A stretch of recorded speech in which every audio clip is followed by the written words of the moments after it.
అట్ట అరే ఇది సర్కిల్ రా, ఇక్కడ నుంచి ఇక్కడ రేడియస్ రా. మరి ఇది 30 సెంటీమీటర్ డయామీటర్ అయితే 15 సెంటీమీటర్ ఉండాలి కదా రేడియస్.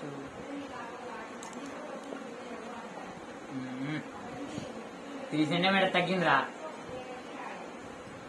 అంతే. అదే 3 సెంటీమీటర్ తగ్గింది. 3 సెంటీమీటర్ తగ్గిందా? చికెన్ అసలు ఎక్కడ పడతాడా అసలు పట్టుకొని అమ్మను కదా చూసి కద్దు